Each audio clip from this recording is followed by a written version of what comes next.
Hi there, this is Chris Klein, Director of Butterfly Ridge Butterfly Conservation Center here in Southeast Ohio, and we are back out in the prairie on this chilly morning down at the Nature Center. It was 47 degrees this morning, and as reference, I think today is September 27 if I recall. And wanted to come back out here for today's topic. You know, in these Landscaping for Life videos and what we're doing here at Butterfly Ridge, we, sometimes it feels a little bit like we're swimming upstream. And one of the, for example, one of the things that we're constantly having to address and deal with is a lot of the misinformation that's out there, for example, around monarch butterflies, and trying to correct that and make sure people are doing things the right way and everything. Another thing that it seems like we're constantly having to battle is tradition. And this tradition has risen its head just here lately in several Facebook posts that I've seen when people are discussing how they prepare their prairies/fields for wintertime. And at least here in Southeast Ohio, the tradition is around this time of year or in October, you mow all of this, okay? We are at mowing season, but you ask people why they do it, and they don't always know why. They know that mowing, for example, keeps woody plants out of their fields, and yeah, I get that. Although you're not really getting rid of the woody plants, all you're doing is pruning them, and they'll just keep coming up, unless you dig them out or poison them or something like that.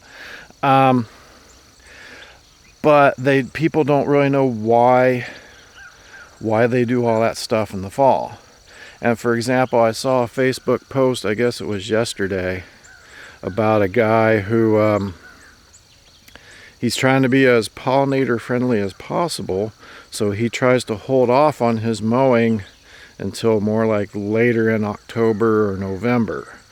Pretty much once he's not seeing any butterflies flying anymore, he's not seeing bees flying anymore, that's when he does his mowing. And what the guy is failing to realize, and I don't know if he understands this or what, realize there's still butterflies and stuff out here even after you don't see the adult butterflies anymore. And I think one of the things I've shared is our little grass skipper butterflies, how they spend the winter inside the stems of these prairie grasses, okay, as caterpillars. So the caterpillar, he bores his way into that stem, he spends the winter in that stem, and then in the spring, when the grasses start to green up, well, that's when he crawls back out, goes down to the base of the grass, and he starts feeding on the new growth. Well, realize even if you think you're being generous and you wait until November or you wait until late October to mow all of this, yeah, there may not be butterflies flying then, but essentially what you're doing is you're chopping up all of next year's butterflies, okay? A lot of butterflies who overwinter in that chrysalis stage realize a lot of those chrysalises are hidden out here hanging off of the sides of these plants. And so when you go through and mow in November, you're chopping up all of those all those creatures that would be butterflies next year. And I don't understand why. I don't think there's any rule that says you have to mow in the fall, yet we seem so insistent upon doing so. And so I would argue actually the absolute best time, if you just desperately need to mow, the best time to mow is actually in the spring, and preferably late spring. Okay, once you see butterflies flying, in spring.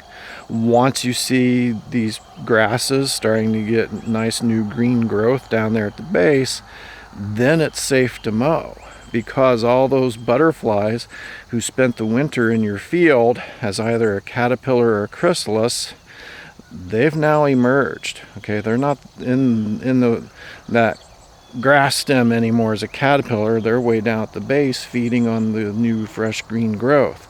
Okay, all those butterflies who spent the winter as a chrysalis hanging off the side of these grass stems, they've now emerged and they're out here flying around, which means it's now safe to mow. Now, I would suggest that you raise the deck of your mower. Don't mow 2 inches at a 2-inch depth. Maybe try 6 inches instead if you can. That way you go right over the top of all those little grass skipper caterpillars that are feeding on that new grass growth.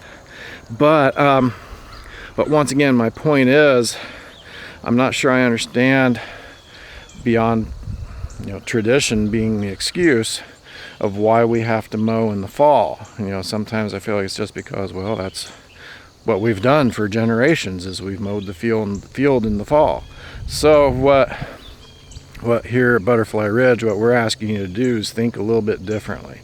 And sometimes that's a hard sell, but hopefully we can find some folks who are willing to do that and think a little bit differently and start some new traditions. How about that? And so with that, I'm going to wrap up. We are still open. Like I said, I think it's September 27, and actually for late September, butterfly wise, we're doing pretty good. Yesterday saw some monarchs out here in the prairie, common buckeye, American snout, lots of pearl crescents, lots of eastern tail blues, red spotted purple down by the nature center.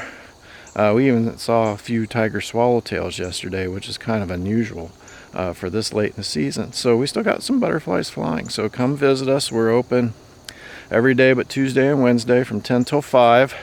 We will be open until October 14 or the first hard frost, whichever comes first. And so hopefully you can come join us and come out here to the prairie. We'll try to convince you to not mow your fields in the fall. Okay. And so with that, we'll see you later. Bye.